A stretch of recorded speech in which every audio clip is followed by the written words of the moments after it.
All right, good morning, everybody, both here in the boardroom and on Zoom. My name is Chris Loomis. I'm the secretary of the board. Really want to welcome you all on Sunday morning to this Meet the Candidates event. This is the second Meet the Candidates event that we've had. I'm going to just provide a little bit of information about the elections process and the annual meeting next weekend. Then I'm going to give all of our candidates who are present a chance to briefly introduce themselves, and then we'll open the floor to questions both in the boardroom and on Zoom. So that's the plan for today. So at this point, members in good standing should have received an email inviting you to vote in the director's election, as well as on the two capital project items. I think that email went out at cool 3:56 a.m. on Friday morning. So please look for that email. If you don't see that email, your first step is to call the office, and they will be delighted to help you out one way or the other. So please call the office this week. If you would like to receive a paper ballot, just as a heads up, the deadline to acquire and for most of you to cast that ballot is by Friday, close of business at the office. The only other way to cast a paper ballot and make sure that it is counted is to show up to the annual meeting, which is here at 9 a.m. next Sunday, August 10th, and actually present that ballot by about 9:15 in the morning. 17. Thank you. Yes, Sunday by 9:15 a.m. in person. Otherwise, it needs to be with the office by the close of business on Friday. We want as many people as possible to vote, and we encourage you to make your voice heard that way. Again, so TLDR, that's in kids speak, that's too long, didn't read. You should have an email inviting you to vote. If you don't, for some reason, call the office. Okay? Word. All right.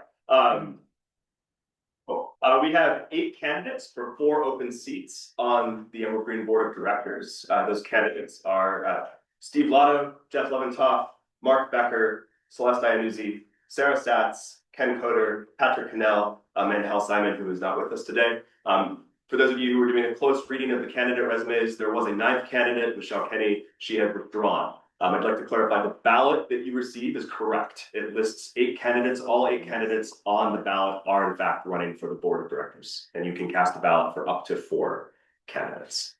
All right, so at this point, I'm going to invite each of our candidates to give a brief introduction. And just to make things easy, why don't we go around the table, and Steve, we can start with you. My name is Steve Lotto. I've lived in Emerald Green for about 4 years now. And I think that's given me enough time to figure out what would be good for the community going forward. I'm the controller at Monticello Motor Club, so I can bring a lot of experience that way into the board. And I'm just looking forward to the possibility of possibly being on it. So. I'm Jeff Leventoff. I've lived in Emerald Green since 1972. I've seen every iteration of Emerald Green that you could imagine, from the indoor pool to when the golf course was actually a functioning body. Now that it's the Greenway. Since COVID, things have changed quite a bit. Expense-wise, I can understand why people are, financially stressed. I'd like to see the community come together more, like more social events, which I think would help possibly bring more people into the community to get involved, because there's really not enough involvement. Like turning out today is like, yeah, it's okay. But I'd like to see, I think if we could get the community more together, we could get more involvement and get things done. And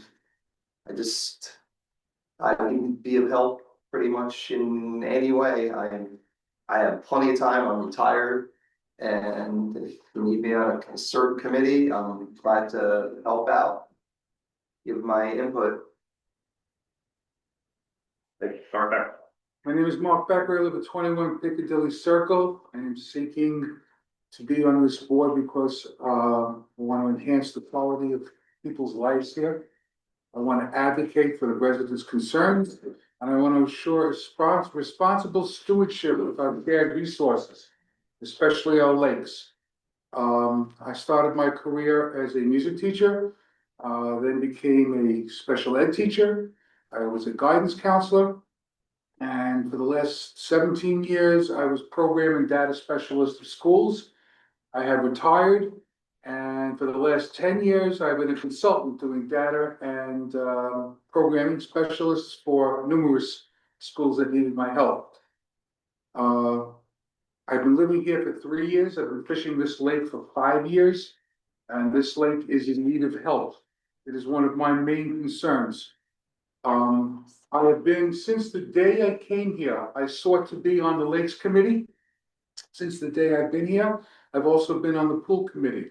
While I was on the Lakes Committee, myself, Mark Hanneman, Dan Woodruff were actually responsible for building and installing the current ropes that we have that are in the lake so that everybody could swim safely.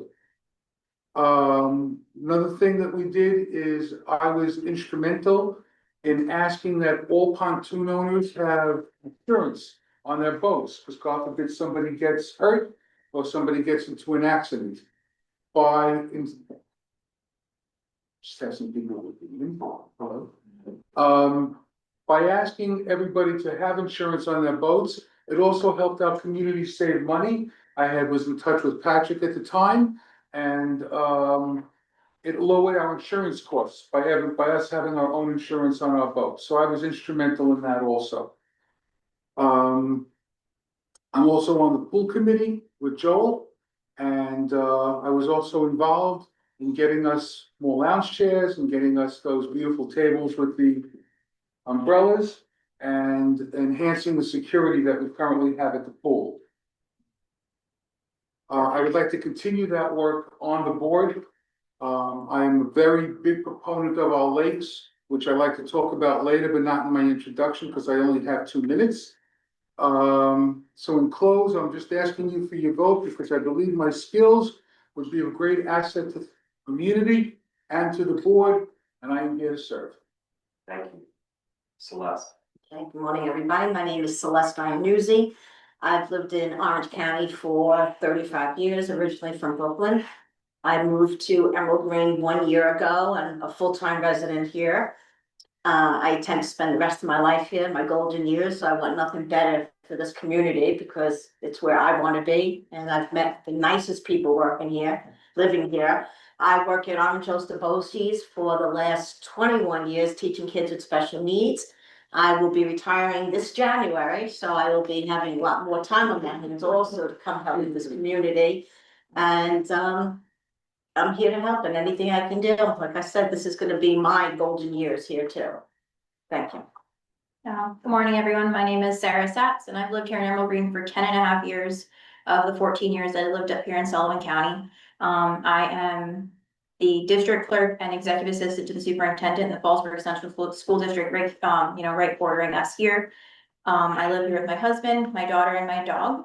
So you often see us walking on Lakeshore Drive West. She's a tiny dachshund, so you can't really miss her. And I bring a lot of experience with policy and regulation and just general board work and how a big organization can kind of run, because in the district, in the district office, we see everything and help everyone, parents, community members, students, staff, everybody in between.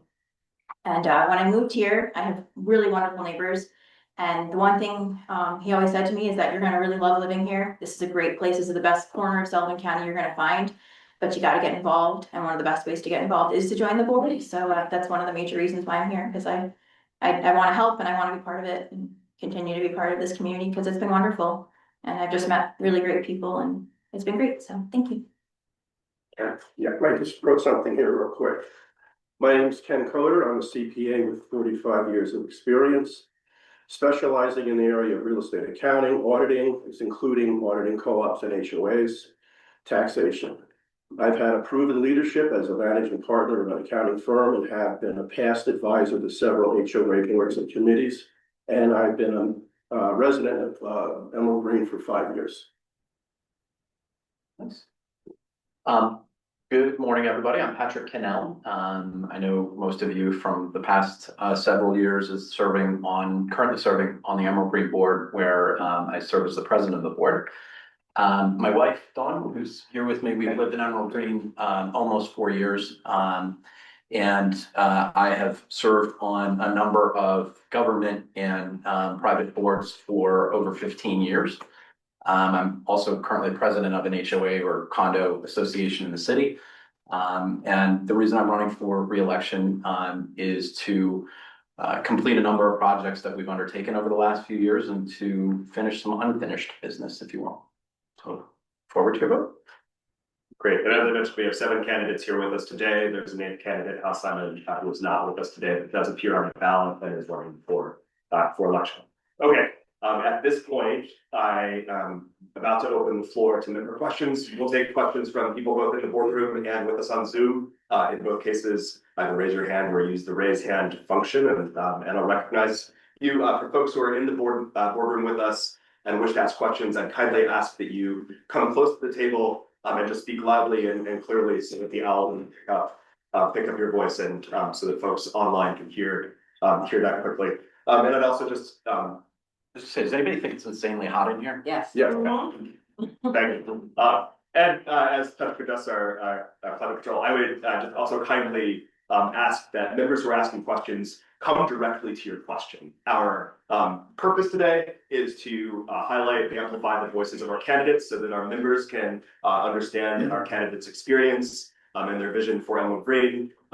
And so if you have a question, please pose the question quickly, and so we can get to as many member questions as possible. We have a bunch of people online, and we have as full a boardroom as I've seen in a long time. So I'd like, if folks have questions, I'd like to get to everybody's questions before we finish the demo. Let's see, and so I will just to break the ice. I will pose the first one, and then we'll go from there. So, and I've told the candidates that I was going to ask them a few questions today, so they should have an opportunity to consider this. So, a lot of the most important work that finds its way to the table at board meetings on Sundays comes through committees. And we have a number of different committees.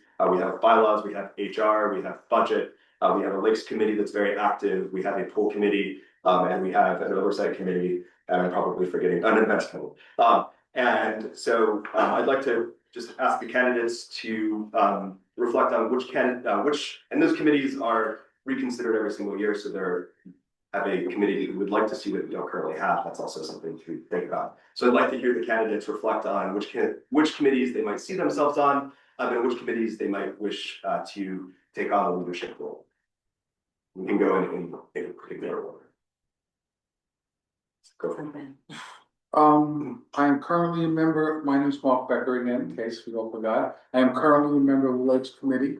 I would like to move from the Lakes Committee to actually helping Joel co-chair the Lakes Committee. I'm on this lake 3-4 days a week, along with some other people here that I see that are on the lake almost every single day. And our lakes are in trouble. You might not see it unless you're on the lake like we are, but the lakes are seriously in trouble, and I would like to continue my work on that committee to help the lake and clean up the lake, which is a priority of mine. So that's where I would like to be. I'd like to be on the entertainment committee. I have some ideas about doing some entertainment. I already spoke to Elena Rich. Come on, Ilana back there. Yeah. I went to the thing on Friday night. It was amazing. I wish more people were here in the community, but the music was beautiful, the food, everything was amazing. So I'd like to work a little bit more on getting everybody together on the weekends. For folks who never got an answer. Go ahead. Okay, I think I'd like to be part of the oversight and the bylaws committees. That's where a lot of my professional experience has been. And I think that strong regulations, that's the way to, like Mark's saying, is that's the way our lakes will be okay. That's the way that everything that we've invested all this time and money into will be preserved and enjoyed by everyone, and and having equal enforcement of things that are, that haven't been happening. And strong communication from all parties involved when it comes to, how the day-to-day is going, and just everything, from the office to the neighbors to everybody. So I think, oversight and bylaws would be somewhere I'd like to be. I'm already on the Lakes Committee, and I'd like to probably lead the Budget Committee since I'm an accountant. I can certainly do that. And also strategic planning, even though I don't quite know what strategic planning is. I think I would like to participate in that? I'm currently on the strategic planning and finance committee, which is not a great sign if you don't outwardly know what it is. That means obviously we do a better job with that. So I would seek to remain on that committee and try to improve on that. Strategic planning and finance really deals with our long-term capital planning, things like the Greenway. It's a little distinct from oversight in that it's not a day-to-day, it's really sort of a bigger picture kind of thing. And I would also seek to continue serving on our bylaws committee as a lawyer. I think it's just a natural fit. I'd like to be on the events committee, because like I said, I feel that we could use more events here, bring the community together. There's ways to do events that are cheap and efficient. My wife's doing like bracelet making at the pool today. It's a cute, easy way. The kids love it. There's, you know, maybe like do karaoke's, like simple things, you know, that just bring people together. I would definitely want to be on the oversight committee and, you know, get involved with the Greenway. I would like to see maybe an idea for the Greenway, like maybe make that mountain biking trail through there, something like fun so people can use it, because I don't see a lot of use for that right now. There's the fence that's not open all the time. I don't even know what they're doing with the Greenwood space. But I'd like to see it utilized a lot more, because it's a great thing for the community that it's there, and it's a good buffer for that. We're not gonna have more development there, because that's like the last thing we need. We have like, what, 120 lots left, and then we're pretty much hopefully done, and that's it. I would also like to see more events around the community. I've lived here 4 years. I know a lot of people, but I could know more by coming to more events. And like this morning, I went to water aerobics for the first time. And it was great. I mean, and I'm sure if we did more things like that, come up with more ideas, I'd like to be involved with protecting the community as well from outside forces. So that are around that could eventually affect us in the future. And of course, I could always lend my hand on the financial side of things. Do I have a member who wishes to ask a question? Chris is over. I'm going to pause you and give an opportunity for others to speak first. Do I have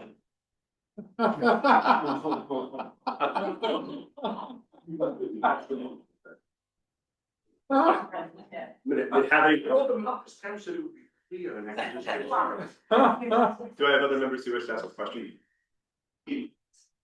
That's me then. Go ahead. So teacher silence is awkward for the students, not for the teacher. Do I have anybody online who'd like to ask a question? I'm sorry. Robert, do you mean? Anybody in the room? Anybody in the room? Come on, Marcy. How about it, Marcy? Let's go, Marcy. I was in water with, I'm still wet, but so I would like each candidate to speak a little bit. I'm sorry, Mr. Lotto, what's your first name? Steve. Steve, okay, so, he mentioned outside forces. I think that there are so many concerns beyond our beautiful little bubble here regarding preserving our environment, talking about responsible development, maintaining our lakes, all of those things. I'd like to hear every person's opinion, thoughts, and recommendations on how they would address that. Thank you. Yeah, go ahead. Marty, you want to go first? Or I'll- Raise my hand. Yeah. Sit in the front row all the time. Yeah, like I said, I was on the Lakes Committee. I'm out on that lake almost every single day, and so are you, Marcy. I know that. We do have a problem, and I mentioned this on Wednesday. You take a look out at Davies Lake here, and just say to yourself, if this ever got into Lake Louise Marie, that would be the end of this community, period. Yep. Your home, all your property values would plummet. You wouldn't be able to sell a home here. This is our drinking water, okay? I'm on the back yesterday on the south side fishing off of South, okay? Now, the lily ponds have always been over there, but they are just getting worse. There is a green slime there that is about, Algae. yeah, there's an algae there that's about a foot below the water, and it's the total width of the lake now. It's getting worse every single year. We're supposed to buy this machine. I encourage everybody to vote for the machine to clean the lily pads out. It's not something that, it's something we desperately need. You guys don't realize this, people who don't utilize the lake the way we do. But this is the lifeline of the community, is this lake. It's imperative. Yes, it is. I would also, because you said that, like to reference that I would like to personally thank the CSLAP committee, Marcy and Brad for the work that they do. Let me say, I don't want to leave anybody out. Okay, Margaret, and Ken and Eileen and Ross and Connie, Don, for all their hard work. And Joel, yes, you know, I don't know, I wrote out. Well, Joel's the head of the Lakes Committee right now, and that's why I would like to co-chair that. Gantz was part of that, but he's stepping down, so I would basically like to take his place and work with Joel on this. Just imagine that all these water chestnuts that we have out back here get into Lake Louise Marie. And take a look what's happening on the Treasure Lake also, all right? I mean, these lakes are, you have no idea, they're in desperate need. And I can't impress upon this community more as to be proactive instead of reactive on this lake thing. It will affect all of us eventually. It's not something that we can slip by on. So Mark, may I ask? I just want to make sure that we keep our answers concise, we keep the floor open for other members to jump in. I'll be quiet. I can go next. Just to add on to what Mark is saying, a Treasure Lake, I think the lily pads have gotten to be 3 or 4 times the size, not the lily pad itself, but the area that it's covering, where if I take my boat out now, on either end of the Treasure Lake, I can't go. I used to, 3 years ago, I could go all the way around with my motorboat, my electric boat. Can't do it now. Where Joel's house is on the end, he can't take his boat out. He has to paddle his boat, geez, what, about 1,000 feet before you can even start your motor up? Both ends are just, and I'll tell you, that brings values of houses down. On that one end, there's a lot of houses for sale, they're not selling. I'm seeing people looking through my binoculars on the lake. They're walking around and they're looking, and I know that they're looking, they're pointing at all the lily pads, and they're not gonna buy. They're not gonna buy. Big difference between getting rid of those things and selling houses. It brings the value of houses down quite a bit.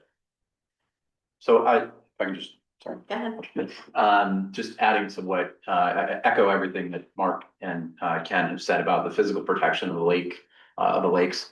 I think Marcy too, you've raised, I think, a really good idea and initiative around what people use on their lawns, chemicals that we have in the community, and then we should look to what other homeowners associations and communities are doing to protect their waterways.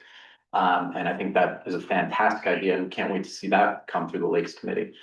You asked about outside forces, and I would just address one of the bigger elephants in the room, so to speak, is the Ronstein development on Treasure Lake.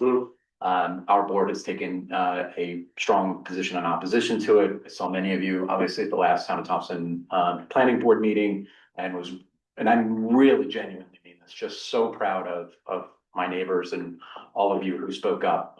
Very, very eloquent speeches were given, and it was nice to see everybody kind of coming together to hopefully block that totally inappropriate development. Thank you. I live across from Treasure Lake, and I can echo what Ken says. The lake, you know, wherever it's shallow is just full of lily pads. People been using fertilizer for years. I don't know how you would enforce a ban on fertilizer, but it has to be banned because the lakes are looking very bad. This thing, Davies Lake, you call it a lake, smells now when you drive by it. It stinks. But I think there's a raw sewage running into it, supposedly, but I'm not sure. And as far as Ronstein's development, that seems like it was concocted to really stick it up our butts and Elm Green. Okay, I mean, because nobody would ever come up with a plan like that and really think that they're gonna pull that off, but I just hope that there's enough resistance. I know I wrote a letter, and hopefully everybody in this community wrote a letter, because God forbid that gets through. I mean, Treasure Lake is dead. There's no way that Treasure Lake would ever survive that kind of pollution coming from that kind of development. So it's imperative that we keep that thing out of here, no matter what. That's pretty much it.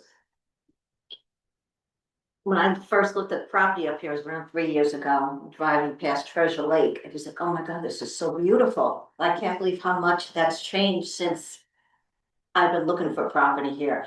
And I would definitely with water, chemicals on the lawns, I don't use chemicals on my lawns and I'm not even on the lake. So I just think that's something that if we can get rid of people putting chemicals on the lawn. And that machine is gonna be a great asset, to this community, cleaning up the lakes, getting all those ponds. I mean, it's so different from the 3 years ago that I just looked at the property here and looking at the lakes, how it's changed a lot. So definitely love to also help on the lakes community if I could. I think obviously our arts is our water source, so to be, like Mark said, proactive versus reactive, all of that would be vital. And I think, tightening up some of our bylaw stuff and just enforcement of things and just, even in the welcome, I know there's like a welcome basket thing, I know that they come like through the events committee stuff and, that reminding people like, hey, welcome here, this is a great place, but this is our, number one resource and we want to make sure that it's healthy and happy for everyone to be involved in. And I think, and unfortunately in some ways we're kind of tied when it comes to what the town of Thompson wants to do when it comes to some things. And just kind of keep reminding them that, we're all here too and, and everything, so, within that and even just, I don't know that even just development is the outside forces, I think it's just making sure that when people move here that they feel welcome, that they wanna be part of us. Versus like, you moved here and you get stared at and whatever it might be, that when people move here that, everyone's, saying, hey, you moved to a place that everybody wants to be on the same team and, make it a great place, so. That's also something, as far as an outside forces thing, it's just making sure the people that come here, are ready to, be part of it, be here, so, be seen. I just think it's really important, to do like a SWOT analysis to see what our strengths are as a community, our weaknesses, our oppositions and threats, and where we need to put our budgeted money to protect us the most first. I don't know if we could successfully attack everything at once, but we certainly have to keep our eyes on it and, as a community, protect our border and our inner borders. So I think we're all on the same page with that, so. Other questions?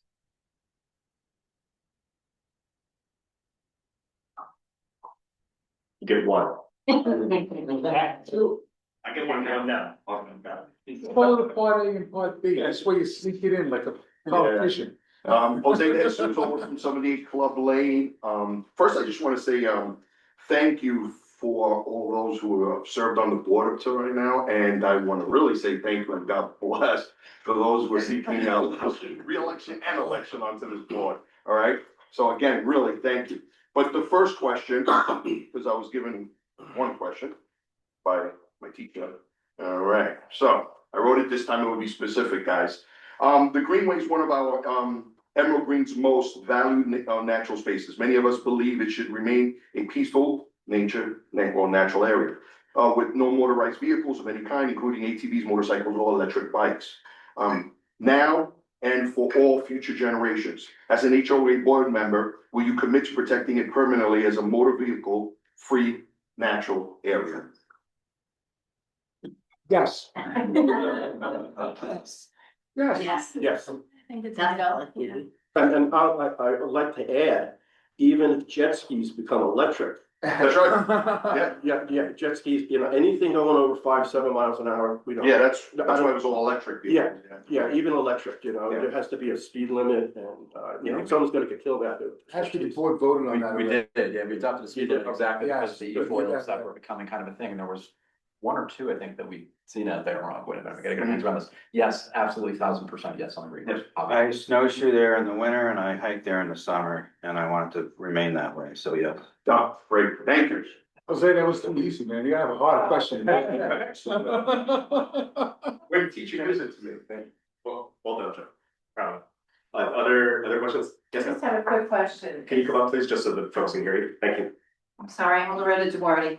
I've owned here since 2002. My question is everybody full-time? Are we not full-time? Full time. Full time. I am not full-time, but I am retired, so my wife told me I should be doing this because I need something else to do in my life besides sitting around the house.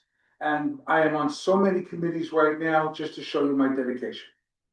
You mean full-time working or full-time? That's a board member. Resident. Resident. Oh, full-time resident, I'm sorry, I thought you were full-time working, yeah. I'm resident, I'm Yes. there. I have two houses, I have one on Long Island and one here, but we're here half the time, we're here Thursday through Monday morning. Yeah, we own a home in New York City as well, but I'm here a little bit more than that. Yeah. And with, Is that those who are back and forth? You're, And I'm year round. You're, you're full-time, you're around? And I work, Yeah. I'm here all summer and I'm also here at least 1 or 2 weeks during the winter time too. So I still consider that not full-time, so I wanna be I honest. just buried me here. So I have a grandson now, so he's in New York, so I'm here. One other question I have is about security. Sorry, so for folks in the boardroom, the owl is actually quite sensitive, so the back chatter gets picked up and it becomes very difficult for people on Zoom to hear. If I could ask you, Loretta, to stand up and just speak loudly and clearly, thank you. My question is security. Is that gonna be enhanced in any way?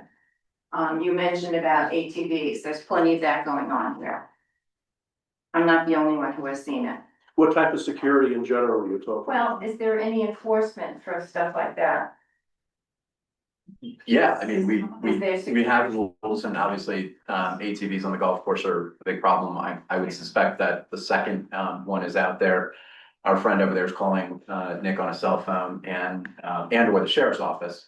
And dealing with that. So, we do our best to enforce what we can, when we see things like that. And Do in we have a terms of, security team? I'm sorry? Do we have any kind of security? We don't have, like, we don't, and Employee? for many, many years, we've not had, you know, sort of a security patrol. We have security, at the facilities, at the entertainment and at the pool. Personally, I think, I'm sure we'll get to budget questions. I think we spend nearly 9% or almost 10% of our budget on security, almost $100,000 out of a little over $1 million. And I think there's a better way to do that. I don't know that we're getting that service, that we deserve for that money. But I think there are other ways that we can try to improve on that, but we don't have like the roving security patrols, which say, if I'm reading Yeah. your question correctly.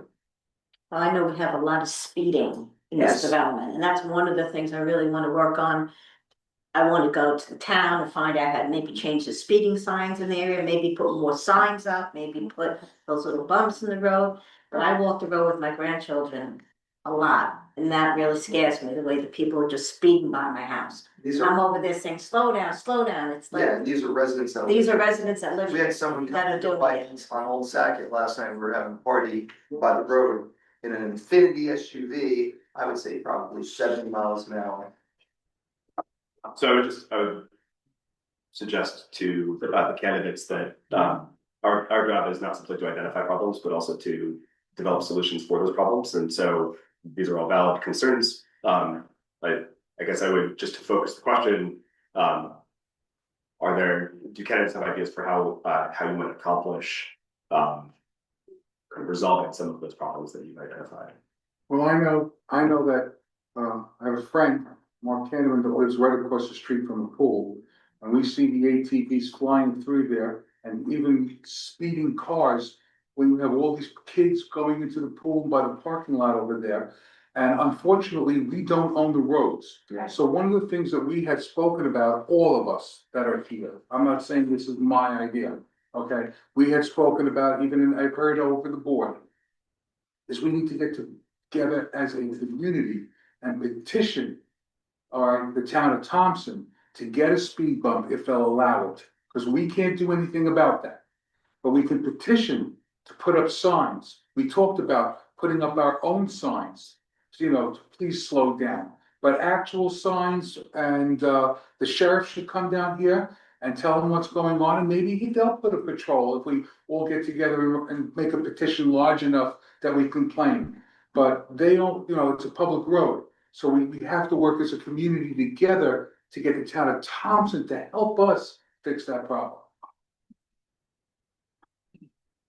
Would folks like to back with us before we move on? Well, I think also developing, like pulling safety security out, into more of a committee kind of thing. And even having some sort of, I know in the school, we have like the contact us on the website. So you literally at any time of the day, you drop into that. So it doesn't have to be something urgent, but like, hey, I've been walking the dog for 4 days and 20 cars have driven past me at a high rate of speed. So that way we have that data. I was on Lakeshore Drive West of Surrey, I was here, whatever. Because that's the way I think that the sheriffs in the town will listen to us, is that we have straight data of, it was always, it's, all 7 days, it's on concentrate on certain days, at certain times of the day. So that way, if they can have the sheriffs come in, if someone volunteers to host one of their speed signs. So that way, when you're talking about, you would see that, how many cars went by that speed sign saying that they're going, 45 miles an hour past the house, like anything like that. I don't know if our bylaws allow us to have a speed sign in the neighborhood because it's the town's, I can't speak to, but I know they put one in Hurleyville and it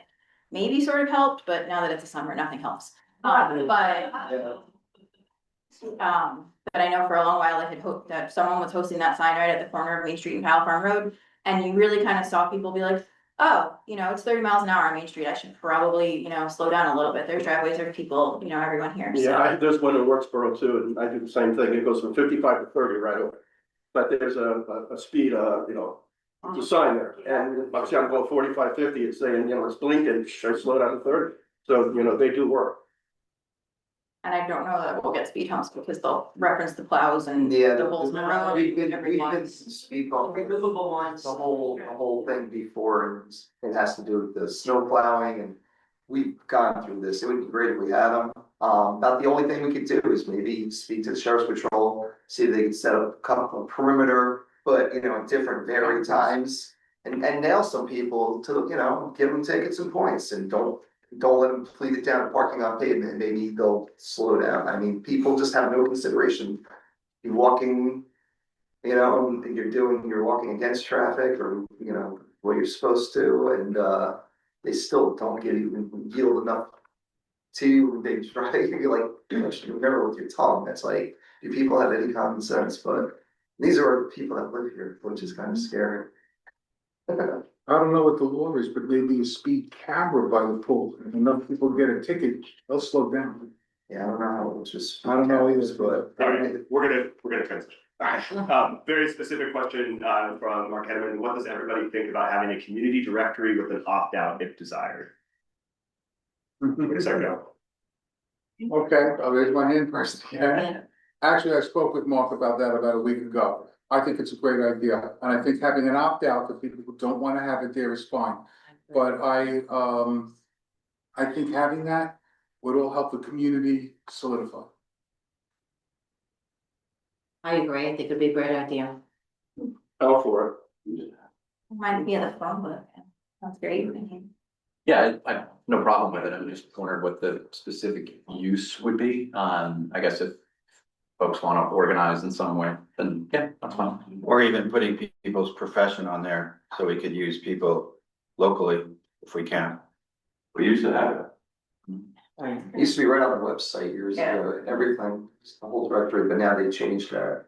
So I'm for it, as long as there's an opt-out, people who don't want any other, it's fine. I mean, I always see on Facebook Marketplace, does anybody know a guy who can mow a lawn or a plumber? So if we had that listing and we could use one of the people in Emerald Green, why not? One more thing, not only that, you can actually use that to make money in this community.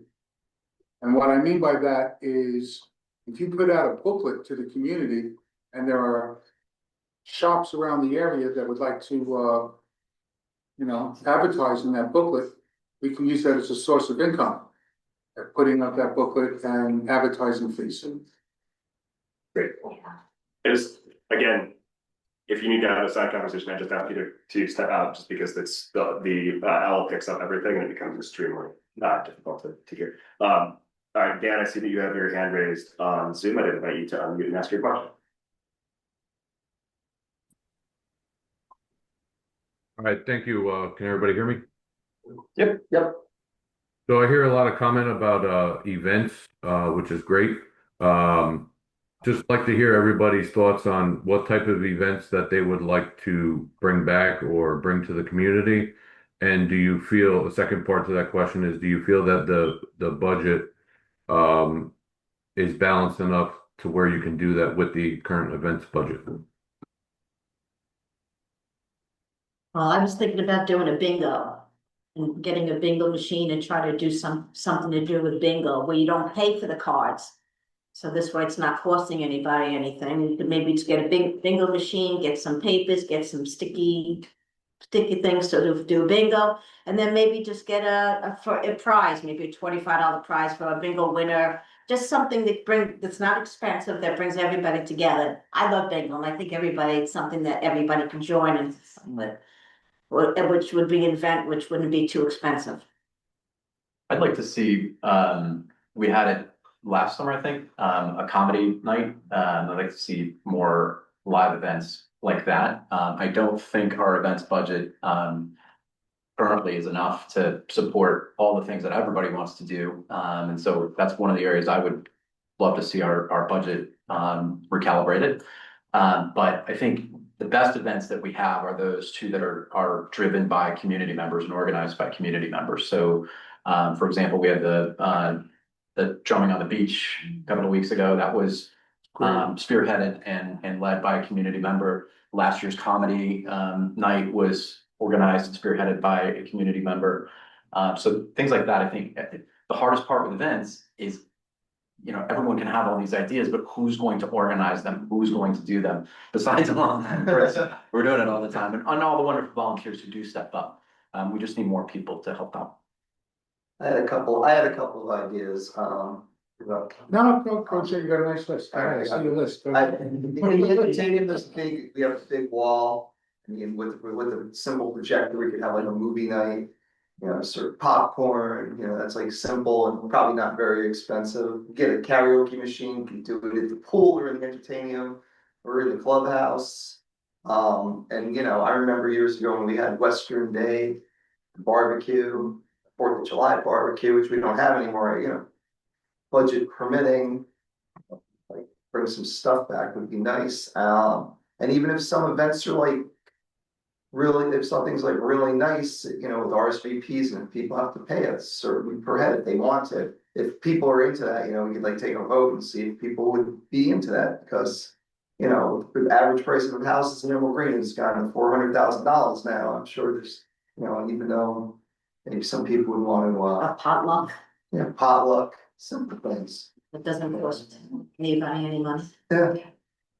The bingo idea like you had, you get prizes, the trivia nights are great. Go to the trivia nights, they have the game, the gift cards from Duchess, these are nice things, so. All right. All the events that we're talking about are wonderful, but I like to see children smile. We haven't spoken about any events for our children in this community. I would like to bring back fishing derby. Right, last time we had the fishing derby, we had a really small turnout. I would like to enhance the fishing derby through the Lakes Committee. And also, when I first moved into here, there are at least 9 of us now that all have, 10 or 12 of us that have our telephone numbers, and we have like an unofficial fishing club that's going on here. That it's not really publicized because I didn't want to make it like someone's the president or something like that. I just wanted a bunch of guys that just love fishing. And I'm sure these guys, in fact, Ken's on there, some other people in the room I fish with now, okay? I'm sure they'd like to volunteer their time. But we can also get some of the local sports shops, I'm sure if we went around, to donate something. Again, maybe make some money, let's just have them donate by putting out a booklet where they can advertise their sports shop, or perhaps give us some donations for some prizes for the kids. All right, but I would like to see more things for the children too in this community. Yeah, I think it's vital. I think also too is that the budget has gone up so much in so many years that, we have a line item for it, the more that we can kind of work within that parameter a little bit. Homeowners may appreciate that because, I moved here, the dues were like 1,150 or something, and now we're up to what, 1,750 or 1,760 or so. And a lot of that is the vital services, like I know the insurance costs went through the roof, like all of that kind of stuff. employee costs and health insurance costs, just having employees have health insurance from here, which is wonderful that we're providing that. And I think it's something that's vital to having quality people wanna work, and help us manage this place. But having lower maintenance things and having community members volunteer to run them, we do need a license for bingo, I will say that. I do. But there are some people around that are part of like Elks and stuff like that. They would probably come in and like help us get it. Like I know my one coworker, she's a super elk and she's got her bingo license and she's wonderful. And like a karaoke night, they do it at the campground we go to and it's completely family friendly. Like the kids start to sing early and then they, start to go to bed and the parents take over. And it just becomes a really, fun kind of thing. To advertise stuff. And then I know Kids Carnival was always before I even had a kid, so I really didn't get to experience that. But that was another thing my neighbor always spoke so highly of, was that event happening. So, and that's something that, different people can literally volunteer and be like, yeah, I'll set up the, ping pong balls and glass jars and people can throw for the duckies and everything. It's very easy that all of us could step in and kind of just like run their little booth and all that stuff. So, yeah. Okay, this is a pointed question, but I think it's a fair one. Since many of you have made events part of your campaign pitch, within the last 3 years, how many of you at the table have either attended an events committee meeting or personally volunteered to help organize an event? What about this? You were in the fishing group. Yes. Yes, and Celeste, I know that you spoke with a lot. Yes, it was like. Thank you. All right, As well. please come up. My name is Lori Young and I've been here since 1999. I hear you all talking about events and I think that's awesome. But you're also talking about like free events and I'm just kind of curious as to what money has been budgeted for the events committee and where we are in the spending within this year. Are we going to exceed that limit? Are we going to fall below it and just kind of see where some of that money has been going? I can provide information to that. My candidates can riff on that. The events budget line right now is $40,000. That includes $7,500 for the annual fireworks that people seem to love. And approximately half of the budget, give or take 20,000, is allocated throughout the entire year for all of the fitness classes. So that includes our cardio class in the off season, our water aerobics class, which is twice weekly, and our wonderful yoga instructor. So before we start talking about discretionary event spending, roughly $28,000 of the events budget is currently allocated for those 2 years. That's not to say that is always open for rediscussion and we revisit those as a committee periodically, but the short answer to your question is that there's about give or take 12,000 in the current budget that is not accounted for by those classes or by the fireworks expenditure. I do believe we are roughly on target for our events so far, and Alana and I currently chair that committee and we try to keep a close eye on that budget line. But that's how the events money is currently allocated. Does that answer that? Yeah, absolutely. And as I said, that is open to discussion. That's something that the events committee worked on. So I also want to give folks an opportunity to engage with that if they wish. Like a potluck dinner doesn't cost anything. We get everybody together. We know people have music. We put our own music on, so that like there are things that we can do that doesn't cost a lot of money. Where everybody could bring a meal and everybody can sit and we have the tables and chairs now that we don't have to rent. So we could bring the tables and chairs out. And I think a big potluck dinner where everybody get to meet each other and we all sign up, everybody brings something and we just all mingle. Like that's not anything that's gonna cost anybody any money except paper goods. I mean, I think if the budget, I think we could maybe get napkins, utensils, paper plates, cups, water bottles, but everything else we can all do as a community. And that's something I think would be bring the community together. And it's, again, like I said, not costing anything.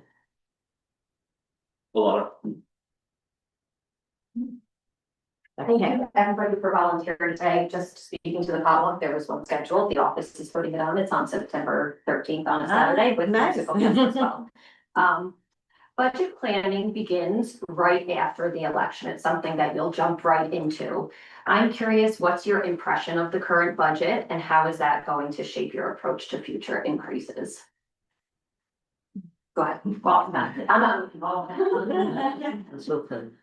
So and I was just clarifying before folks jump in, all of the candidates have, well, that's all our members, and all of our candidates have access to the budget, I've emailed to them prior to the campaign, so they've had an opportunity hopefully to study that. I happen to have the budget right in front of me. I was going through the budget last night before this meeting in preparation, because I figured there'd be some budgetary questions. For instance, the lakes, let me just refer to the Lakes Committee. There are some line items on the Lakes Committee that I don't believe that we need to do on a yearly basis, but we might be able to do it on a semi-yearly basis. And then reallocate the money to what we can triage as most important. All right, for instance, I made some notes. On that budget line, we have a budget for the maintenance of the beach. Okay, now the beach does have to be maintained. But I spoke to Joel last night in doing my homework, and the beach was just maintained this year. I asked him, do we have to do the same work on the beach the following year? Not necessarily. But you do have to add sand. Huh? And sand gets added every year. You have to add sand. You have to add sand. I said some maintenance. Right. I said some, but not all the maintenance that is done there needs to be done every year, just some. So maybe we can reduce some money from that line item and put the money from that line item into something like the machine that we want to buy to clean the lakes. All right. There are other items in the budget that I saw that are similar to that, where I'm not saying take the line item out, but we can maybe reduce funds for that particular year. And if we need to re-put them back the following year, kind of move them around as we need to triage what's more important for the community. I spoke to, last night I called Chris, if you don't mind me referencing that, okay? Because I was trying to do my homework for today. Chris had once mentioned, and it came to me when I was looking through the budget, about transfer fees, because that's the way we make our money here. All right, and Chris had brought up an idea of 0.07%, and basically have a floating instead of a fixed. All right, and we talked about that last night.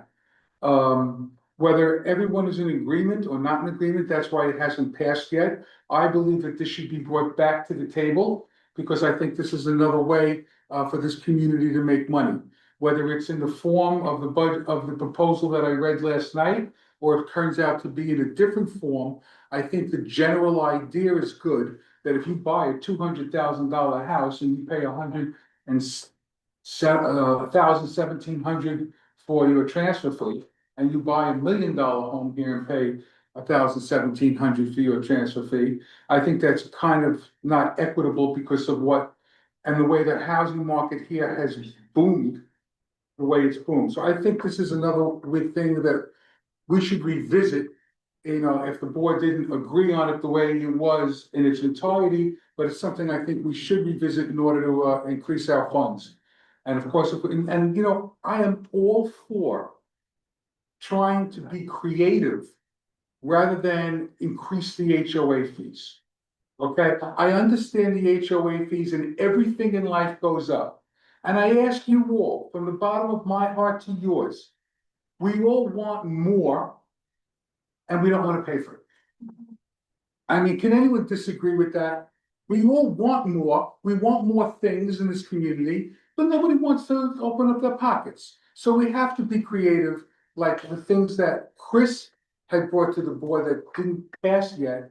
And I think that needs to be revisited, and we need to be more creative so that we do keep costs down as they increase.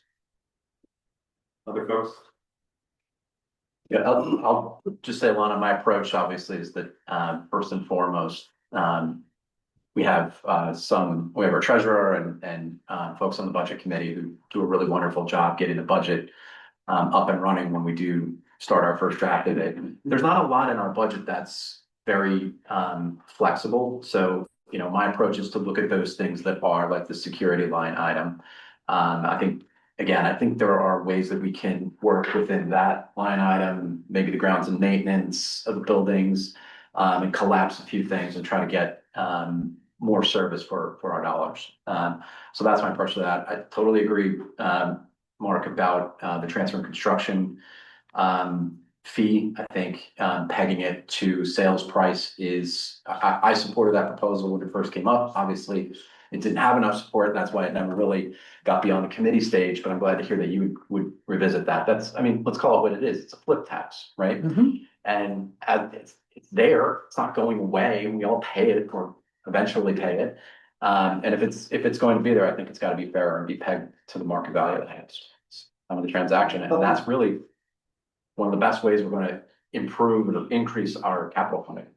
Just to add, Alana, I went over the budget the last couple of days, a lot of yellow on my paper, but it's hard to answer your question unless I get to drill down to each number. Like, in other words, I'll give you an example here. Let's see. Administration payroll, okay, 2024 budget's 159,000, 2025 is 138. Okay, but that doesn't, I can't answer, I have to drill down and see what's going on with that. So that is relative to just about every number here. So that's kind of a difficult question to answer in detail. I guess it was more of a, you pay your dues. We get a lot of homeowner pushback during the budget season. If we increase above 5% and that budget doesn't pass, the board has the authority to increase it up to 5%. As a dues paying homeowner and a neighbor, are you okay with increases that reflect the needs, the increasing needs of the community, to Mark's point before, which was people like things, but they don't want to have to pay for things. Sometimes it's not about creative shifting, sometimes it's we actually need to. So it's a philosophy about, is the budget already inflated? Is that your impression? Is it where it's supposed to be? Let me, one thing I tried to do also yesterday, I couldn't get into the website here. Let me show you something. Just real quick. This is what I got yesterday when I went onto the financial statements. I couldn't, so I don't know what we have on the balance sheet for the budget. I know one of your questions was, let's see, capital projects. It seems like we don't have much in the capital projects fund. So our capital projects, so just two things. Anthony, you asked this very good question last time about how members can stay up to date on the association's finances, which I appreciate as an engaged, for you being an engaged homeowner. In the management transition that we went through this year, some of the links that we have on our website went dead. And our staff has been working diligently this past week to get those links back up so that members have access to the monthly financials that the board approves every single month. So the kind of showing me a dead link, I've been on email chains this week, so I know that our staff is working to correct this so that members can have access to that information. We certainly want members to have access to that information. So that's why those links are dead, but I know Nick and Anthony Manieri are working on fixing that presently.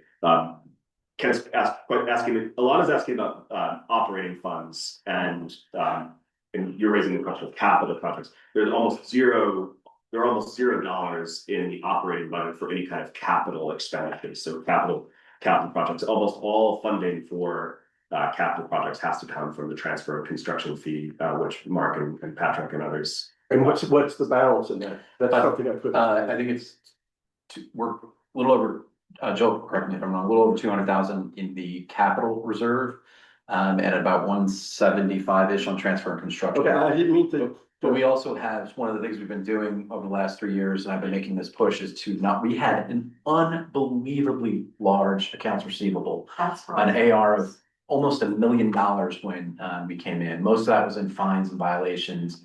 We've been working really diligently to try to knock that down.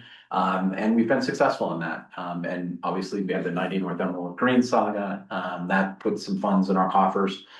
So we have several $100,000 stocked away as well that aren't labeled, capital reserve or transfer construction fees, but we have some capital funding that's there. Yeah, no, I noticed also on the budget, you have an allowance of about 64,000 for uncollectibles, but you did the right thing. Now it's a surplus in uncollectibles. That's hardly ever seen. So you really did a lot of collecting last couple of years.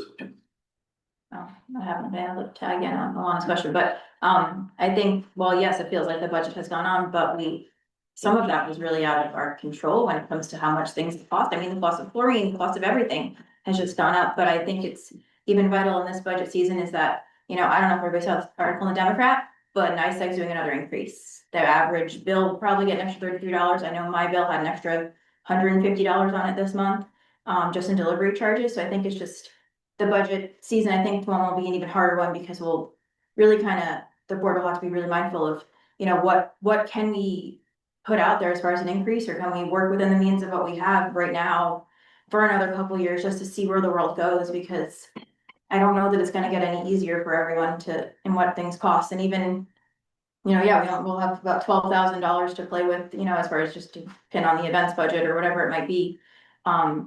But even just operational costs, you know, we need to buy chlorine for the pool, otherwise we don't have a pool, and that kind of thing. Or the sand, or just, you know, fuel for the lawnmowers and maintenance on the lawnmowers, all that stuff, you know. But there might be community members that can say, hey, you know, you can actually get that filter on Amazon for, you know, a third of the price if you know what you're looking for, you know, where to, you know, how to look at the machine to learn that kind of stuff.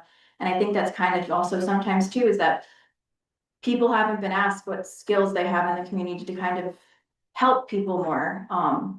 And it's, you know, hey, we're thinking about the lawnmowers. Does anybody have any experience? Oh, I worked at Marshall Machinery for 5 years. I can probably help you out. You know, when it comes to that kind of stuff. So just, I know it's going to be a tough budget season for whoever's, you know, as the board, whoever's on the board looks at that, just to kind of weigh what people can do and what they can't kind of stomach at that point, because, and the sliding scale for sale prices sounds wonderful, because I think, you know, everything goes up, but they're, you know, all the houses, everything is selling for different prices. You know, you get taxed assessed differently because of, you know, the purchase price of your house and everything. It's more equitable. I mean, even they have equalization for the tax increase, you know, the government's looking that way. So to be mindful of that. Lee. Welcome. In talking about the events, Jeff made a comment about having people pay for an event. And I'd like to know the opinion of the other candidates, how they feel about having people pay for an event so that we could support other events. Well, I was thinking instead of not paying for the event, but maybe an event, do a 50-50. Yeah, well, I didn't mean, but to pay something Right. to subsidize the cost of it. Like even the bingo, you said a $25 prize. That's one prize, bingo. Right. So pay $5 for your evening of bingo, Right. and that supports your prizes. It doesn't hit your budget. I just want some people, in the past, there were board members who said, absolutely not, Emerald Green does not do that. We don't, but in our history, I've been here 53 years, we did that. So I want to know how the candidates felt about charging for certain events, a certain amount to have more events. Yeah, I don't have a problem with it, and I think it's unavoidable, for some events, so I think as long as there's a good mix of other events that are, because I do think it should be equitable that everybody pays dues and is a member of good standing should be able to attend events. But so I don't think all the events should be that way, but I'm not opposed to it. Some of the events like the comedy night where we have to hire comedians, sure, you know, let's cover that cost. You know, we could justify that. And 50/50s at every event, why not? You know, there's certainly nothing to lose by doing 50/50s. But any event that has an expense attached to it, charge for it, cover it, sure. If we had like a sports clinic for kids, like had a 3-hour baseball clinic one day and charged $20 a kid, that's pretty cheap. And I know guys that live in this community who do stuff like that. So I think people would be okay with that. I think people be okay with that too. Mm-hmm. I think the smaller the scope the event, I think is where your charges kind of would come into play, because, you know, you're not gonna charge people for fireworks or something big, or like the music at the pool, because that's like a big scoped event. But like, I know, like the comedy night, there were only so many seats in the room. And so, you know, people might have RSVP, but then, you know, it's incentive. If you paid something, even if it was nominal, if it was $5-10, you still paid for it, you know, you've taken that seat from someone. And just kind of, and I know Lake Louise Marie, like some of their paint and sip nights and all that kind of stuff, when they run it, everybody, it might have been $5 or $10, but it was something just to kind of offset the cost. It wasn't the entire cost of the event, but it was to offset. some of that, and it made sure that people, actually came and, was ready for it. I think you might have been able to pay in person when you got there, but there was a pre-sign up, well, my friend had said, like, you signed up there, that one. I mean, we had paint and sip and it was great. And I would have happily paid a couple $10 for that, because if you go to any of the ones at the bars, it's $50. So, and just to paint with everybody that lives here was fun too, so. Do a kids painted. They've done that a little bit. Again, my daughter's too small. We haven't, some of this stuff has kind of fallen off that, when they did a paint something, but she was like 2, and I'm like, we're just gonna get covered in paint. But, Are there other questions from members? I'm also monitoring the Zoom. yes. Okay, yes, please come up. Okay. So I'll ask Brad's question first to save him coming up and then I'll ask mine. So has the money for the new roof of the entertainment been budgeted, and is there anything to talk about, or is that? Well, so it's a measure on the ballot for next week. If it's passed by the members, then it'll be taken care of right away. And that is coming out, it's proposed to come out 100% from the capital reserve fund. So we have the money in other words, right? Yep. Yeah, so there's no raising of dues. No raising of dues, no assessments. The A word is not coming out. And then my question is, I would like everybody here to address, really to educate me about paper lots. Because my understanding is now, is it that they pay $15,000 to be able to use the amenities? But I also understood, and if this is not correct, let me know, that conglomerates of people can get together and buy a paper lot. Does that allow, let's say, 5 families to use amenities if they pay? And how will we control that in the future? Because do we know the number of paper lots that remain out there? We do. I don't know it off the top of my head, but It's a lot, that, right? about 300. Paper lot. I've not heard of that problem of. That I know people have done, but I'd just like to know how we're gonna control and regulate and not have it cause, difficulties here. So, thank you. I think it's strong enforcement when you're trying to come and use amenities. It's that and it's not even just the adults in the home. I think everyone needs a key card at this point. I know. Paper lots is. But either way, I mean, if you're gonna come into the amenities, you need an ID card, right? You need to have your swipe in and something like that. So it really, you should be able to track it that, this paper lot is number whatever, and, there's 5 people that have an ID card for it, and they're maxed out 8 people, whatever it might be, and there's, 2 adults and 4 minors or whatever it might be. And then strongly enforcing that ID card use, because in my teen years, I worked the front desk at a town pool, and every child, every adult, everybody had a pass to come in, and we swiped in everybody's pass so that you knew that tally of who would come in and use the pool that day. But if there's 5 families. Yeah, so. But you would know that. So I think you give ID cards out. Sorry to interrupt you. Yeah. I think you can enforce that through the zoning in the first instance, right? So even though it's a non-buildable lot, just so everybody knows, we call paper lots. There are lots that exist in Emerald Green that have no sewer, no road. They're just totally unbuildable. But because people own them, they're technically members, they're lot members, and they can pay in. We raise the fee to $15,000 to buy into the amenities. And then they could use the amenities. So that's what we're talking about when we're referring to paper lots. They have voting rights? They have, it's a discounted voting right. I think there's 131, that's what the budget said, if I'm correct. It says- That's exactly what it says. Numbers, 130. That's the buildable. But anyway, so That's the billable. So even though they're quote unquote paper lots, they're still zoned as single family. So anyone trying to get multiple families of ID cards, I think we'd catch it right there. So I can't imagine that. If it is going on, I'd like to know about it, because I think we can enforce that pretty easily with zoning. Okay, but they can vote though. I don't think they vote that. Oh, the paper lots don't, okay. No. It's the lot members who have buildable ones, okay. Yeah, forgot that classification. That's the paper lot people that do pay their dues if they use the amenities.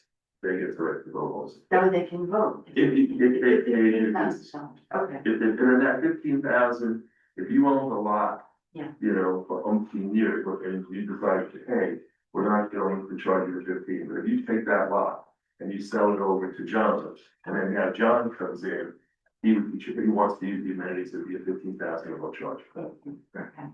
That's great. Yes. Yes, sir.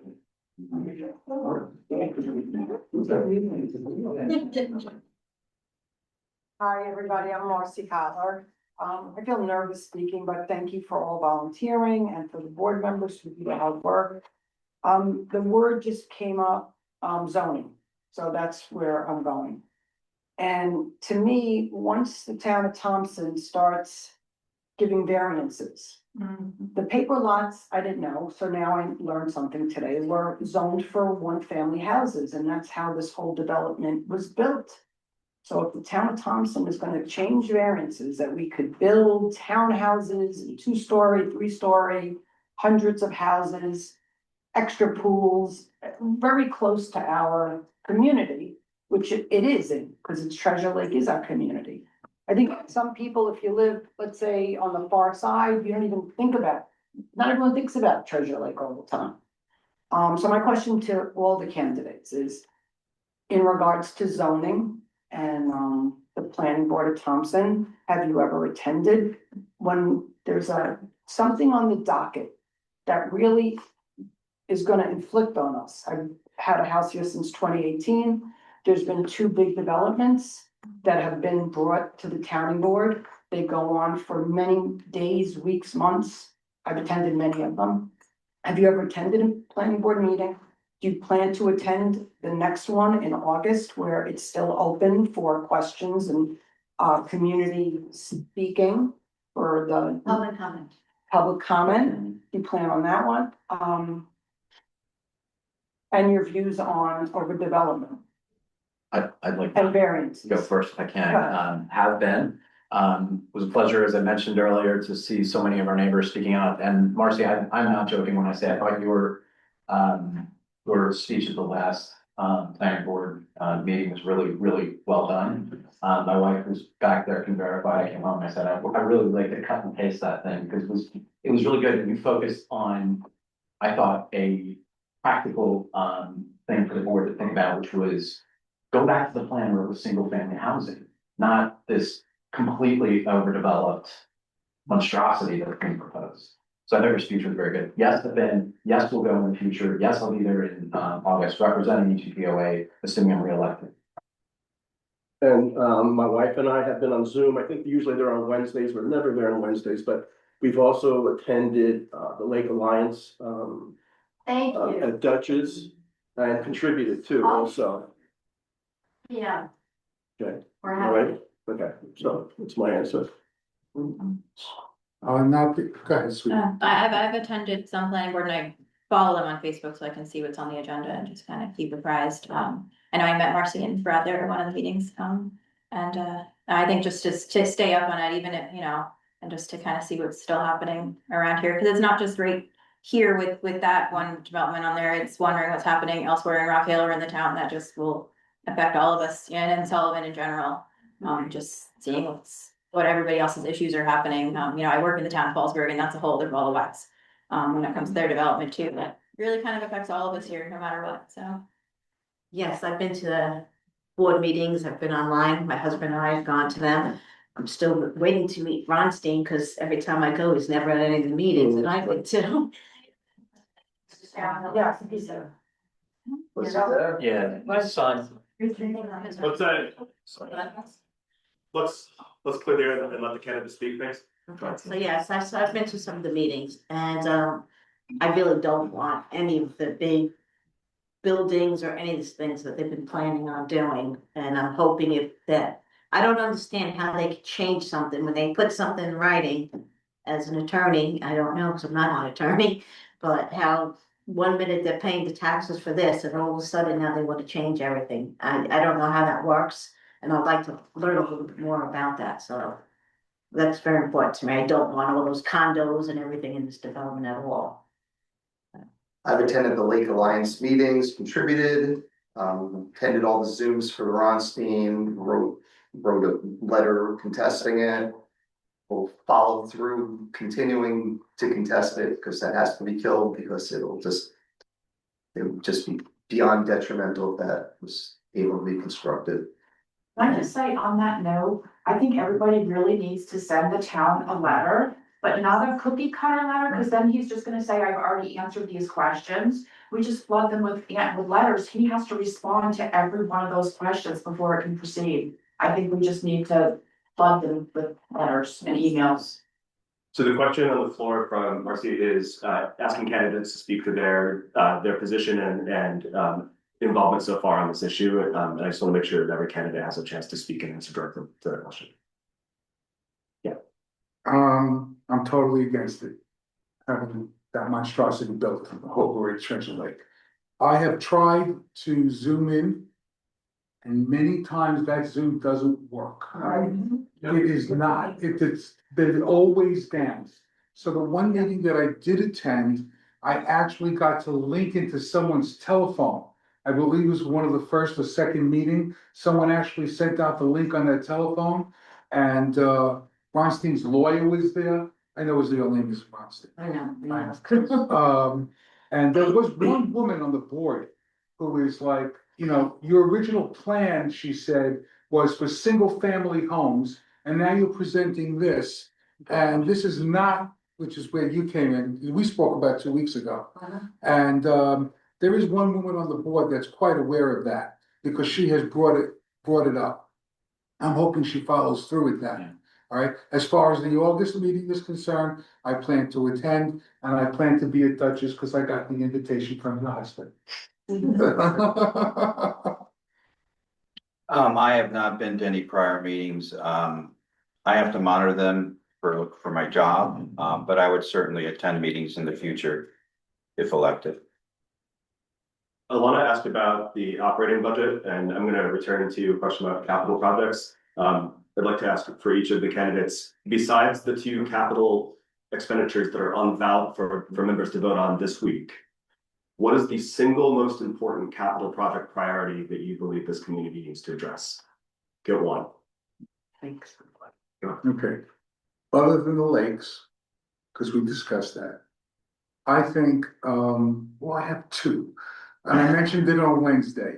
I think we need to start putting some money away, because I think after the moratorium is over, there's gonna be a lot of building around here.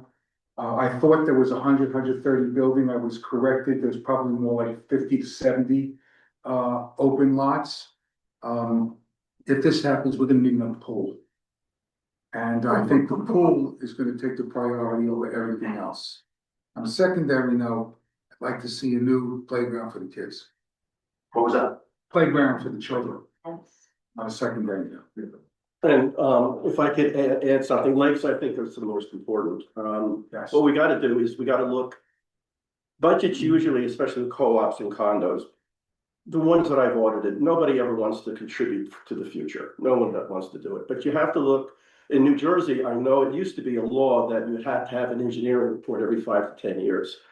I don't think that's the case here, right? You don't need an engineering report. Okay, and what that does is it shows what you're gonna need in the next 5 to 10 years, okay? You know, roofs, or if the pool's gonna start cracking, they're gonna know it, they're gonna say, we gotta put money aside for it. We should really just look into the next 5 years, like Mark's saying, if we're gonna start building like this, we can't just keep on putting off, not contributing to our capital, budget. So that, you know, we can tackle this thing when it comes up and we're not surprised by some big number. Correct. Okay, I think in a school world, we call it a building condition survey, and we have to file them every 5 years.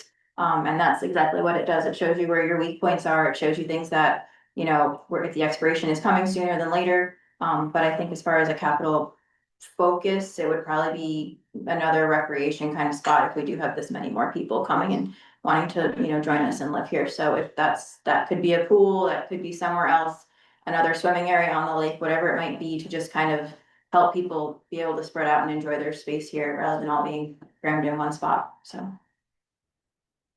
Like Ken was saying, you know, we have a big facility. This is a big facility, our pool's a big facility. We're still paying our assessment on that facility. Obviously, there's gonna be wear and tear and things down the road that are gonna break. You know, the roof wasn't replaced and now we're paying that. We can pay for it now. As far as another pool, I mean, the pool that we have now isn't fully utilized most of the time. It's busy, maybe July 4th, it's crazy because everybody has company. I mean, even if they build those other 80 lots, where are we gonna put another pool? That expense would be like insane. I mean, you guys are talking about, you know, other stuff, but that would just be another huge thing. Plus, we have the moratorium on building houses, and that's because of the water tower, am I correct? Correct. The water tower, that's gonna be another assessment. Or is that gonna be covered in our capital? That is not an assessment, and that's covered by the water company. Okay, that's good to know. All right, because I wasn't sure about that. All right, but and when is the timeline on, I don't know when the timeline on that is and when we're gonna have to start worrying about this. It's when the water tower is gonna be built. I mean, the project is already in the planning phase. I would defer to Dan and the water company board on their next steps. But I think they have a good handle on it, and have a really good plan to get the capital projects done that need to be done. Just to answer Chris's question, I guess, and I appreciate the potential need for future pool. I would focus on a couple of lower hanging fruit, if you will, things that we have right now. So the Greenway would be probably top of mind. It's not a great amount of capital spend that we would need to outlay, but I think something in the 5 figures, we should be allocating toward sprucing that up and really making that the amenity that we're all dreaming it to be. And the other one I would do is just I would replace the flooring in the main part of the entertainium. I think we, as a board, when we finished the project, opted for court paint because it was cheaper and we just didn't have a lot of money. But now we do have a little bit of money, and the interlocking, I don't know what it's made of, it's like a PVC floor, is awesome. It's beautiful, it's customizable, and not ridiculously expensive. I think it's under 100,000, might be in the 50 to 70 range. That would be a priority for me. Mine would be, the Greenway, I think is very important. I think that's something that we're all gonna use in the community. I think the kids will get a lot of enjoyment out of that, walking around, running around, they have benches. I think the Greenway is very important, and definitely playground. I think the playground, I take my grandkids to the playground there, and it's okay. But I look at the playground on the other side that they have, at the other community, that's a beautiful playground, where they have, the kids could run around there. It's a more of an enclosed area. You know, because when you have little kids, you gotta make sure the area is a little bit more enclosed, because they're gonna run it, you don't want them running into the lake, running into here. I think the playground would be a very, to me, important along with the Greenway. Joe. Hello, everyone again. So I did some research and I just wanted to clarify my question from a couple of days ago. So the bylaws currently require a minimum of 3 bids using a sealed bid process for contracts. But the language doesn't clarify what sealed means in today's context. Whether that's physical, digital, or just a procedural standard. It also doesn't say who oversees or verifies the integrity of the process. Do you think the bidding requirement should be updated or clarified? And so, how would you like to see it improved to ensure fairness and transparency while still being practical for a volunteer board to manage? I'll start. I guess I don't have any belief that there's a problem with the system, Jose. So I'm not sure that we need to do much more than what's done already. I trust our manager. I know he's doing a good job. And whatever the project is, there's usually 1 or 2 board members who are attached to helping out with that as well. I have no problem with the way that. Could you clarify exactly what happened so that, because I'm Yeah, sure. not familiar with, it happens from start to finish. Let's take the roof of the entertainium that's on the ballot, right, as an example. The problem was identified, and then with Nick, the manager, 1 or 2 board members volunteered to sort of help think through solutions to that, which was really not that complicated. Nick sent out feelers to 5 potential contractors. 3 declined to even bid on it at all, which, going back to our discussion, Jose, on Wednesday, you know, you can require process and a number of bidders, but you're not always going to get, you can't sometimes even get 3 bids in Sullivan County for some of these projects. It's insane. but we did receive two bids. Neither bidder was, the bids were blind to the bidders. So while they didn't come in a sealed envelope and weren't opened in a ceremony like you would have in a public institution type of setting, I think, you know, it was very clear that it was a blind process and the bidders didn't know what the others were doing. And the bids were pound for pound, you know, the same. They were bidding on the same scope of work. And I think that that's important. So the process is that the manager will send out more or less a request for proposal, or say, here's a scope of work for which I need a proposal. Proposals are always, you know, emailed in. Everything's emailed these days, and so the emails are then reviewed and presented to the board members for decision making. So I have a question on that. Is that everyone on the board or is? sorry. Yeah. Laura, before you ask your question, I just ask, offer folks a chance to. I mean, I think what we're doing is probably okay. I think enumerating it a little better in a bylaw might be also behoove us just to kind of protect everything. But like we kind of talked about Wednesday night, I think some of our advertisement of the scope of work may be something, and it could be as simple as a community-wide email goes out and says, and I know we probably got talked about at a board meeting or whatever it is, but just like hey, this scope of work is happening, you know, because it might be that someone knows whatever, and maybe they would want to do a, you know, proposal for it versus the 5 names that, you know, the manager might know or, you know, the board might know. And I think that's tapping into the community more and saying, hey, this scope of work is happening. You know, if you feel free, please share this with whoever you know that might want to send in a, you know, a proposal, because there's a lot of people, you know, that know people around here, you know, and they may know someone from even further away that would come up and do the job, even if they're, you know, further away, because I know that's the biggest struggle is getting people to come here. My friend is the clerk in Manor, and forget it, those buildings need so much work up in Manor and Roscoe, but they can't get anybody even drive to them to even look at it, to even give them a number on what their project might end up being. They can't get their HVAC system replaced at this point, that's in an attic. So we're up the mountain for sure, but you know, we have people that, you know, can kind of try to put even more feelers out if we tap into our community. I didn't know how the proposals came in and how it went, but I'm glad you explained it to us. I think agreeing with that there are a lot of people in this community, builders, you know, my husband also helps out a lot in this development. And I think getting more people, like you said, it's hard to get people to work nowadays. It's very hard. And I do think a closed bid is the way to go, because people are always gonna low bid if they say they're gonna do this job, but they're really not gonna do it. Well, you never Close take the bid. lowest bid anyway. You never take the lowest bid. because, That's you know, why you get 3. Yeah, but we can't even get 3, we only had 2. And if I just may, I just wanted to explain why, so many years ago when I sat on the board, real quickly, we had one job and we did a close bid on it. And when we opened up those envelopes in front of the board, the bids that we had at first were all in the 80s to 100. And the bidder who came in at 60 something met all the specs, insurances, everything, and built a wonderful retaining wall. I mean, so it just proves that it works. And the bidder that came in the highest pulled out and said, I don't want to deal with it the minute he found out it was closed. So I'm it was just the reason why I put it out there, because I was just always big on it, and a lot of us always spoke about being closed bids, you know, for that reason. Write out the specs, hand it out, and then get them all in, and then open them up, and the community has nothing to gossip about. Right. Because it was transparent.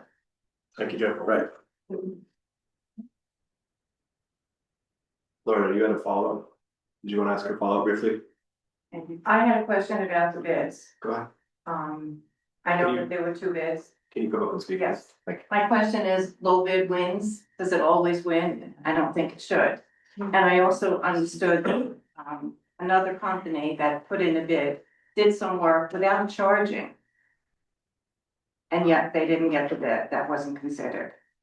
I'm not sure. Are you, so I guess Those to are just what- clarify, those are what- it sounds like you're asking a question with the code of board and how they arrived at the decision rather than asking a question of the candidates. Right. It is not. Okay. There's no rule that the lowest bid must be expected, it must be Right. accepted. I would say that the board in recommending this proposal to the members considered both the number as well as the manager's recommendation on the service that he expected the bidders to provide. And so, you know, we took the manager's recommendation and after doing some due diligence and posing some questions to him. There's no rule that the lowest bid must be accepted. We have discretion to, you know, to work with contractors we believe will do a good Mr. quality job. Welch, roll call. And that's something that's very important. Chrissy Walsh always used to say, shop locally. And I really think that's a big consideration. I believe the contractor is based in Port Jervis. Okay. And the other bidder that we considered is based in Middletown. And I'll leave it at that. Marcy, you've been waiting patiently. Thank you so much. Thanks. It's not about bidding, so I'm gonna bring up a different topic. Are we done with bidding? We do that with the capital. Yeah. I'm gonna give Marcy the floor. Go ahead. Oh, okay, whatever. So, different topic, and this is sort of a request, but it's also a question for you. You know, I speak all the time to everybody. I speak in Christine's water aerobics class, I speak in yoga class. I try to inform the community about things that are going on and things that they might be concerned about. It would be wonderful if the board would take on some of that. I don't know how you all feel about it. I'd like to hear, and also maybe consider a communications committee or designated person or group of people or volunteers, because there's so many people I speak to who say, I had no idea about Ronstein. I had no idea about, you know, the lake. And I think we need to find a way to inform people other than me posting on our community Facebook all the time. So I'd like to hear from everyone. Thank you. Yeah. I was gonna jump in as the wish. I spoke to Nick and he had mentioned about getting just one area website, just one spot where everybody can put all their concerns in. And then we would try to address them at the next meeting. It's not. Marcy, let me ask you, you're saying, are you asking these people that don't have any idea about what's going on, why? I mean, I'm getting emails constantly on it. Why aren't they receiving any communication? Have you asked this? I guess because it doesn't come directly to them in a form that they can receive, like an email. Because I put things on Facebook all the time, and every day, including today at the pool, where there were probably, what, Christine, 50 people there. So many people. What, you know, how do I find out more? So I think if the board is able to share information with the community and just make them aware of it, it's not a position necessarily, it's just information awareness. And if this is important to you, here are some opportunities. I will say, Marcy, we've talked about that, I think, every year, about doing sort of a newsletter, if you will. Yeah. And then it comes time to, okay, who's gonna volunteer to write it? Who's gonna do it? Exactly. And it's Yeah. crickets, honestly. So it's, I mean. 12,000 things, so. Yeah, so I think it's just a function of getting someone I to think- volunteer to do it, but I would also challenge that those who say they're not receiving information, even if you sent them a newsletter, are they gonna read it? Are you still gonna be having these conversations? I think you are. I think you're right, it's a good point, but I think, you know, direct communication from an authority, which would be the board, I think is worth the effort, and I totally Yeah. agree with you that they probably will say, oh, I can see that, but at least we do our part, so. Yeah. Any other thoughts? Do other board members wish to? I have to tell you, I did meet somebody yesterday and they said, oh, they saw something in the email, they just erased it. And so that's what I think a lot of people do. They see something, they just erase it. Is spam filters together? Well, I think it would be important for the board members to show up to the events that are being advertised in the emails, Yes, Yeah. please. so. This is not a question, it's just something I would like for this board to I'm do. gonna actually, I'm not gonna recognize you, I'm gonna recognize other folks. Yeah. Go ahead. Someone else says, but Just so people know, besides the things that are going on, the two projects that need to get done. Joel, can you come up and share, because otherwise folks won't hear you on this. Just so there's no surprises, I hope you guys get on board and stuff, but there are two projects that are gonna need to get done. One is the dam that's over by Dayton's, because I went to take pictures over there the other day, and I got out of my car, I stepped on grass, and I went to water over my ankle. So that dam is definitely leaking, and it's something we have to get done. And also another thing is that we need to put another coat of blacktop on the parking lots, so that's just things that, so you know, we're surprising, you know, I wish everybody tremendous luck and. Thank you. I think for those of, for folks who remember the McLaughlin Group TV show, I think Joel's line is the correct answer to the capital projects question is the dam. Sorry, go ahead. That question, I just would like for the board and future board members to take into consideration that we have a lot of homeowners who have a lot of expertise. I mean, I just mentioned one because I had Anthony's here, background in construction. Why not reach out to the community? If it's not happening, right, it's gonna be happening, but I'm not aware of it. To reach out to the community and say, It is. we got these bids. And can you help us out and look this over for us? Yeah, I think Nick does correct me if I'm wrong, Anthony, does a pretty good job of identifying those. And I get calls 2 or 3 times a week from Yeah. folks. Just because it's not on an email or Facebook. Yeah. Doesn't mean that those conversations aren't happening. No, that's great. I just was So throwing it last out week I there. did 3 projects for Yeah. the community. And thank you to Anthony for doing that. Beautiful. There are a lot of sort of unsung heroes, if you will. And we gained a lot of benefits from that. And I'm telling you now, it's what saved a lot of times this community a lot of money because we were able to reach out to a homeowner who had all the expertise and say, why are you doing that, Brett? I mean, we have lawyers, we have everything, so. Sarah, go ahead. I think we have, I mean, I know Anthony, we built the ramp for, I forgot his name, but he lives down the street from me. Mike, yes, which is wonderful because I just want him to be able to get to his boat, like anything. We've known him a long time. Well, my husband's not, I haven't known much, but I think we have that untapped thing. I think a lot of people would happily advise on what a Deere versus a Kubota when it comes to the equipment. Or I know previously, sometimes management would reach out to different people like, hey, the truck sounds terrible. What do you think? We're gonna bring it to our mechanic, but like, are they gonna try and run us on all this stuff? Or can the guys kind of YouTube in it and fix it themselves? Or, what direction it can go? Because and you'd be surprised, you can learn a lot. There's a lot of, Yeah. you really can get a lot done if you can find the right YouTube videos. Yes, you can. And just, we have this robust thing of, and I think sometimes people forget that everybody remembers that there's like some of the career paths in here, but there's so many people that do so many different things in this place that I think it's, and they might be quiet about it. But they would probably happily lend an ear and a phone call some more than, they've been tapped to. And I just don't want to forget about our people because that's the people are your assets. And when it comes to stuff like that, what we have here, so. And Lee, we'll give you the last question of the day. Can I just finish on that one? Sure. Just to build on what Sarah said, a lot of this stuff goes on behind the scenes that none of us know about. I mean, I was talking to Mike. Mike had told me that he had asked Michael Hoyt for that. Didn't get done and he was still struggling, his hands were bleeding or whatever, coming down. I said, Mike, I'm fishing with Joel tomorrow. I have Joel's ears on my boat for 4 hours. I spoke to Joel. I said, Joel, we gotta help Mike. He said, absolutely. Joel called Anthony. Anthony had it done one day. It was done. Thank you, Anthony. You're welcome. Thank you, Anthony. This question is about procedures at meetings. I know Patrick has answered me on it, but I'd like the opinion of the candidates. The current procedure at meetings, as I understand it, is that when a motion is made, the board will discuss it and vote, and then afterwards, the community can comment on that topic.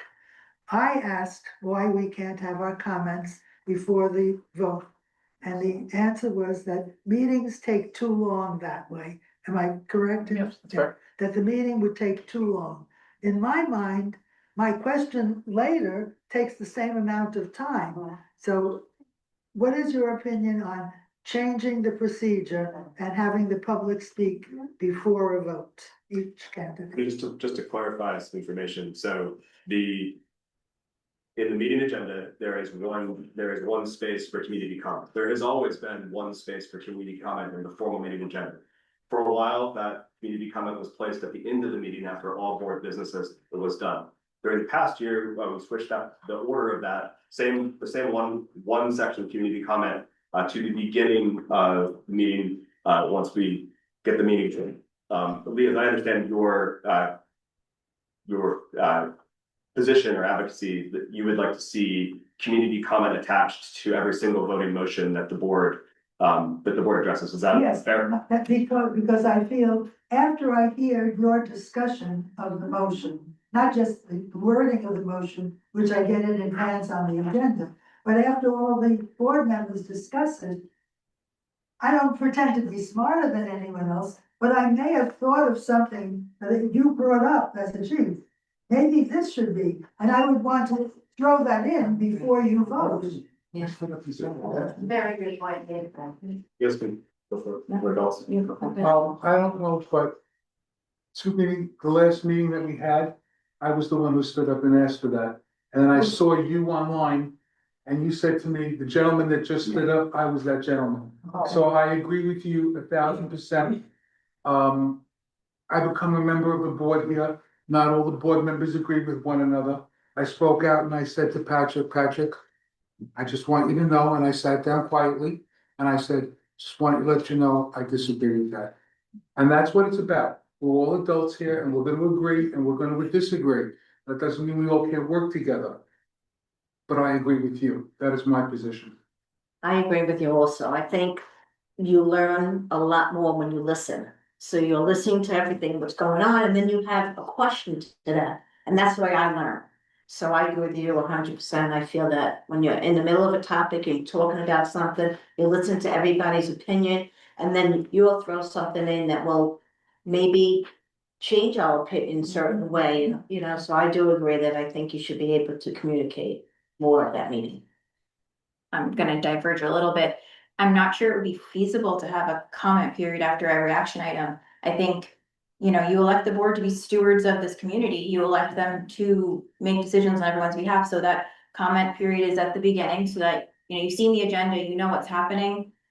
You've brought your thoughts to the to the attention of the board before they start talking about it. And a lot of times, like Chris said, a lot of stuff comes through committees. So it's kind of, and I think that might be just more of a communication thing, and that, it might be that a summary email after the committee, hey, this committee met and this was the 5 things that came about of it, because that would probably inform some of the questions before it even got to the agenda. And that, you know, the committees, whatever committee it might be, and that I think it's just that communication turnkey before even meetings happen would probably eliminate the questions needing to happen as the action items happen. Because it's probably come out of a committee to come to the agenda. And it's just kind of getting information out, because I don't know that comment after every agenda, you'd be here for 5 hours. No, I agree that we should have comments and ideas before the vote, no matter how long it takes. I put myself on the line by saying that, but it's just too important. You know, we have a vote on something that's gonna be significant. We can't cut the time short just because it's gonna take some time to throw out some ideas. You know, it could be very important to all of a sudden this idea comes about and we could save money or do something different. So we really should show comment and have ideas before the vote. Yes. Can I ask a pointed question? Just as a follow-up to clarify, how many of the candidates have attended at least one board meeting in the past 12 months? How many have attended more than one? Great, thank you. You mean Zoom too, right? Yes. Oh, yeah. Zoom counts today. Other folks on that? Okay, so some announcements in rough order of importance. So first of all, thank you to all the members who gave a good portion of their Sunday today to engage with our candidates and with issues affecting our community. All of you should have received at this point an email inviting you to vote. So if you are going to vote electronically, which we certainly encourage you to do, please vote before 8 o'clock on Sunday morning. The electronic polls will close before 8 o'clock next Sunday morning. If you did not receive an email, your next step is to call the office at the opening of business on Monday and get that squared away. If for whatever reason you wish to vote with a paper ballot, that needs to be squared away by the close of business on Friday with the office. The only exception to that is if you physically bring your paper ballot to the annual meeting next Sunday at 9 a.m. and have it in our hands by about 9:15. We want as many people to vote as possible. I hope this clarifies how to make sure that your vote. When did that email go out again? It went at 3:26 a.m. on Friday. That was what my said. It's in the junk folder. You know what, just a comment, if things are going into the junk folder, take that address and put it in your contacts, and just, you know, it's a common sense thing, just to remind. And I can, so information. The email address to look for, if you're having trouble locating that, is emeraldgreen@ivotehoa.com. emeraldgreen@ivotehoa.com. You should add that to your safe sender list if you've not done so. That's the address to look for in your email. Again, if you have a problem locating that, the office would be delighted to assist you. They certainly want to help facilitate all of our members voting.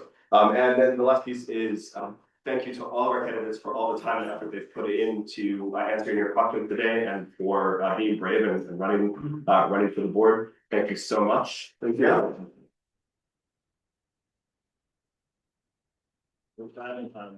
Chris, can you use this captive audience to publicize the Olympics next week? Isn't that very little publicity? That's fair. We'll be hosting the and let me look at my email to make sure I get the information right.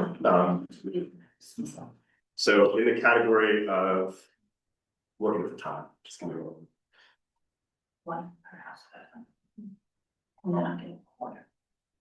So in the category of organizing and running events, I am delighted to host the third annual Emerald Olympics. That'll be next Saturday, August 16th, beginning at 10 a.m.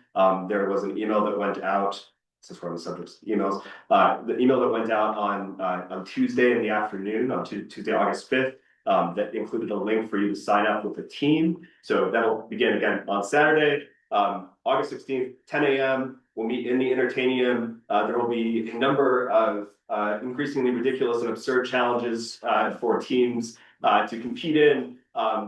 And with some kind of prize along with bragging rights.